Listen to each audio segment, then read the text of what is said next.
Good morning बच्चों। कैसे हैं आप सब? घर में सर्दी में मज़े आ रहे हैं आप लोगों के? घर में मज़े कर रहे हो? पढ़ाई भी अपनी साथ साथ करते रहना।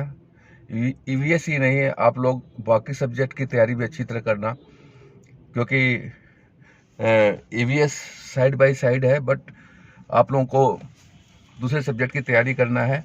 और अभी छुट्टियों में तैयारी अच्छी हो सकती है, आप लोग इसको अच्छी तरह दोहरा सकते हो, अच्छी तरह नोट्स बना सकते हो। तो इसलिए अपनी तैयारी अच्छी तरह करना, ईवीएस को साइड बाय साइड देखते रहना। और जहाँ तक हो जो लेसन पढ़ा रखे हैं उन लेसन्स की तैयारी करना। मैडम के ग्रुप में भी ज्वाइन कर लो, मेरे ग्रुप में भी ज्वाइन कर लो। आल सभी जितने भी बच्चे हैं वो सबका वेलकम है। मैडम भी बोलती है कि हमें तो क्लास लेनी है, तो हमें कोई फ़र्क नहीं पड़ता है, तो जो उसमें बच्चे ज्वाइन करना चाहे तो उसमें ज्वाइन कर सकते हैं। मेरे ग्रुप में भी जितने बच्चे ज्वाइन करना चाहो कर सकते हो, तो हमें कोई प्रॉब्लम नहीं है। रिपीट भी हो जाएगा लेक्चर सुनने से। मैं तो अपना लेक्चर सुनाने के लिए भेजता हूँ। मैडम ऑनलाइन में गूगल मीट वगैरह में क्लासेस लेती है, तो आपके डाउट्स भी क्लियर हो जाते हैं। तो आप लोग अपने जो तैयारी अपने ढंग से करना। बच्चे इस बात का फैसला अच्छी तरह कर सकते हैं कि कौन सी क्लास की तैयारी अच्छी होगी और कहाँ से अपने सिलेबस की तैयारी आप लोग अच्छी तरह कर सकते हो। नेगलेक्ट मत करना। सर्दी में पढ़ाई होती है, थोड़ी गर्मी पड़नी शुरू हो जाएगी तो आप लोग को पढ़ना मुश्किल हो जाएगा। तो हम लोग ईवीएस का चैप्टर को हम लोग देखें तो ये हमने 8वां चैप्टर हम लोग ने शुरू किया था। सोशल इश्यूज के बारे में हमने डिस्कस कर रहे थे, और ऊर्जा के बारे में हमने देखा था कि ऊर्जा क्या होती है, और विकास परियोजनाएं क्या क्या होती हैं, शारीरिक विकास की क्या क्या समस्याएं हैं, और ऊर्जा के स्रोत कौन कौन से हैं। और स्रोतों के आधार पर हमने सबसे पहले ऊर्जा के संसाधन के बारे में लिया था, तो बिजली के बारे में हमने देखा था। आज हम लोग जल संचय के बारे में, जल के बारे में देखेंगे। तो जल संरक्षण क्या होता है और ऊर्जा के रूप में इसको किस प्रकार से इस्तेमाल किया जाता है। तो वाटर कंजर्वेशन के बारे में हम लोग देखते हैं। ये हम लोग डेली लेक्चर्स में भी यहाँ भी दिखाते हैं। तो वाटर कंजर्वेशन होता क्या है और वाटर कंजर्वेशन को आप लोग किस ढंग से तैयारी करोगे उसके बारे में हम लोग देखते हैं। वाटर कंजर्वेशन जल जीवन का महत्वपूर्ण अंग है, ये सबको हम लोग देख चुके हैं हम लोग। और जल के बारे में, नदियों के बारे में काफ़ी हम लोग जान चुके हैं। जल संरक्षण हेतु निम्नलिखित तत्वों और गैर कारण को इस प्रकार हम लोग देखते हैं। जल की अगर जल को हम लोग देखें तो prevention of run of water का जो वेस्टेज है उसको किस प्रकार से हम लोग देखभाल करेंगे, इसके बारे में हम लोग देखते हैं। वर्षा का अधिकतर जल मृदा में अंदर समा जाता है और धरती में सोख लिया जाता है, बाहर नष्ट हो जाता है, जिसे जल रन ऑफ कहते हैं। जल वाह को रोकने के लिए पहाड़ी क्षेत्रों में अगर हम लोग कार्य करते हैं, या हम लोग के यहाँ क्या कार्य करते हैं, इनको हम लोग देखें तो पहाड़ी क्षेत्रों में हम लोग जल प्रवाह को रोकने के लिए, वेस्टेज ऑफ वाटर को रोकने के लिए हम लोग सीढ़ी नुमा खेत बनाते हैं। सीढ़ी नुमा खेतों में जल प्रवाह कम होने की वजह से एक अवरोध टाइप लग जाता है। अवरोध लगने से जल का जो प्रवाह है वो रुक जाता है। इसी प्रकार हम लोग अवरोध श्रृंखला बनाकर अधिकाधिक जल का संचय कर सकते हैं, जैसे बांध बनाकर और आड़ बनाकर हम लोग इसको पानी को रोकते हैं। जलवाह को नियंत्रित करने के लिए नालियों का निर्माण और संग्रह के लिए तालाबों का निर्माण, कुओं का तालाब निर्माण हम लोग करते हैं। तो ये जल का जो वेस्टेज है उससे इसमें रुक जाता है। पेड़ पौधे के अवशेष, खाद आदि को भूमि की सतह पर बिछाने से जल संचय को लाभ मिलता है। अगर इसको हम लोग ज़मीन पर बिछा देते हैं तो उससे भी हमें लाभ मिलता है। जिप्सम व HPAN हाइड्रोलाइज पॉली एक्लोनाइट्रोलाइट जैसे रासायनिक तत्वों का मृदा में मिलाए जाने से मृदा की परंपरागत जो है पारंगतता है वो बढ़ जाती है, अतः जल मिट्टी में धीरे धीरे रिसाव करने लग जाता है। तो उसमें ये इसका मिक्स करते हैं तो इसका काफ़ी फर्क पड़ता है। खेतों और खुले स्थानों में जल संग्रह हेतु तालाब बनाने के लिए जल वाह में तो कमी आती ही है, साथ में भूतल जल भी बढ़ता है। तो ज़मीन के नीचे का जो वाटर जो लेवल है वो बढ़ जाता है अगर तालाब वगैरह हम लोग बनाते हैं। वाष्पीकरण में कमी करने के लिए हम लोग क्या करते हैं, जो पानी वाष्प बनकर हवा में उड़ जाता है उसमें भी हम लोग कुछ ना कुछ कार्य कर रहे हैं। उसको कम करने के लिए हम लोग क्या करते हैं, धरती तक पहुंचने वाले जल का बहुत बड़ा अंश वाष्पीकरण द्वारा नष्ट हो जाता है। आर्द्र जल में मृदा की सतह के नीचे एस्फाल्ट के अवरोध बनाकर पानी को सोख कर वाष्पीकरण की दर को कम किया जाता है। वाष्पीकरण को हम लोग कम करेंगे तभी हमें नीचे भूमिगत जल ज़्यादा मिलेगा। इसे कृषि उत्पाद में भी 35 से 40% वृद्धि दर्ज की गई है। यह बालू मिट्टी में अधिक उपयोगी है। स्टार्च एवं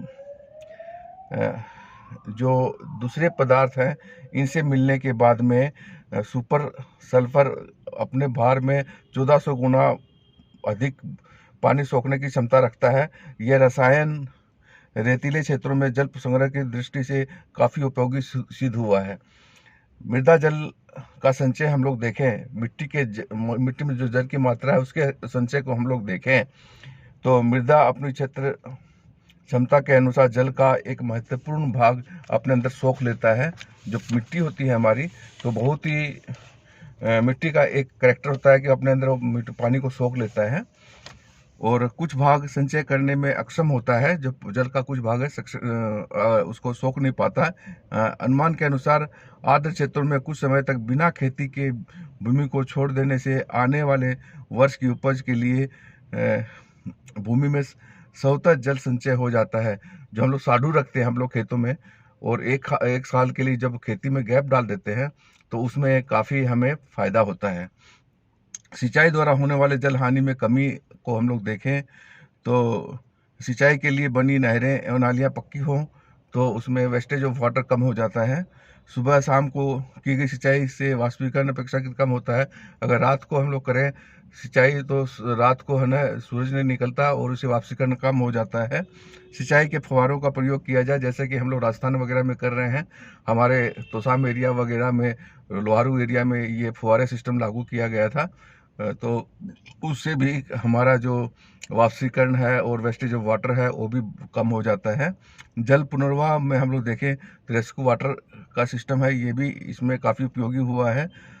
शोधित अवजल का उपयोग कृषि में हो तो भी हमारे लिए अच्छा होता है, खेती अच्छी होती है। घरों में निकलता है जल उसका उपयोग अगर बागवानी वगैरह के लिए किया जाए तो उसका भी बहुत काफ़ी फ़ायदा होता है।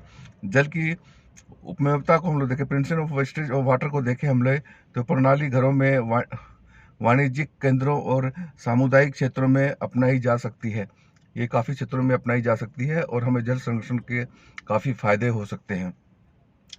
नलों को बंद रखने का, जैसे हम लोग बच्चों को सिखाते हैं बेटा नल बंद कर दो, तो उसी प्रकार हमारे घरों में अगर नल को बंद किया जाए, वेस्टेज ऑफ वाटर को बचाया जाए तो हम लोग जल संरक्षण कर सकते हैं। पाइपों से रिसाव न होने दें। हमारे पाइप वगैरह रिसते रहते हैं जिससे वेस्टेज ऑफ वाटर बढ़ जाता है। अगर रिसाव को हम लोग रोकें तो उसका भी काफ़ी फ़र्क पड़ता है। इसका भी हमारे जल संरक्षण में काफ़ी फ़र्क पड़ता है। शौचालय में छोटे फ्लश का उपयोग करें। शौचालय वगैरह में फ्लश बड़े बड़े होते हैं, अगर छोटे फ्लश का इस्तेमाल करें तो पानी जो वेस्ट होता है वो काफ़ी बच जाता है। विदेशों में तो जो शौचालय का पानी है उसकी एक विधि आ गई है कि उसको वेस्टेज वाटर को भी हम लोग यूज करने के बाद में शौचालयों में फ्लश में डालते हैं। तो ये तकनीकी भी हमारे देश में आ जाएगी, लेकिन अभी तक हम लोग इसका इस्तेमाल नहीं कर रहे हैं। तो जापान वगैरह में ये सब जो फर्स्ट वर्ल्ड कंट्रीज है उसमें ये इस्तेमाल किया जाता है, तो इससे काफ़ी वेस्टेज ऑफ वाटर को हम लोग बचा सकते हैं।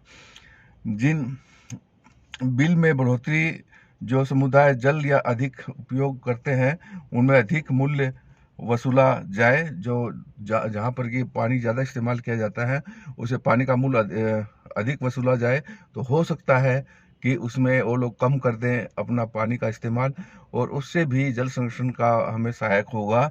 इसलिए जल को बुद्धिमत्ता से उपयोग करने की धारणा मनुष्य में बन जाए। मनुष्य की एक नीति होती है, मनुष्य का एक कैरेक्टर होता है कि जब फ्री चीज़ मिल जाए उसको हम लोग ज़्यादा वेस्ट करें। तो उसी की वजह से अगर इसको हम लोग कर लें तो इसका भी हमें फ़ायदा होगा। जलाशय प्रबंधन, जलाशय का प्रबंधन वगैरह है, इसका भी हम लोग इस्तेमाल करते हैं। जलाशय वगैरह बनाकर, बांध बनाकर हम लोग जलाशय बनाते हैं, उसका प्रबंध किया जाए तो उसका भी हमें फ़ायदा होता है। इससे ज़मीन तो हमें इस्तेमाल होते हैं, कुछ किलोमीटर्स का एरिया इसमें आ जाता है, लेकिन इसका फ़ायदा ज़रूर हो जाता है। इसमें डिकम्पोजिशन ऑफ वाटर शेड बनाए जाते हैं और इससे अनियंत्रित अनियोजित और वैज्ञानिक भूमि उपयोग के चलते अक्सर जलाशयों के अपघटन की स्थिति उभर कर सामने आई है।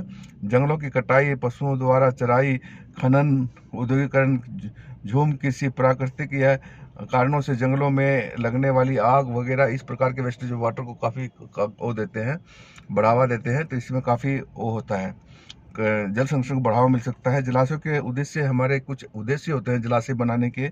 इसके उद्देश्यों में हम लोग देखें तो जलाशयों का पुनर्स्थापन, जिससे भूमि क्षरण और मृदा प्रदन न्यूनतम हो और भूमि को उर्वरा शक्ति एवं उत्पादकता बढ़े, इसलिए हम लोग इसको ये करते हैं, बनाते हैं।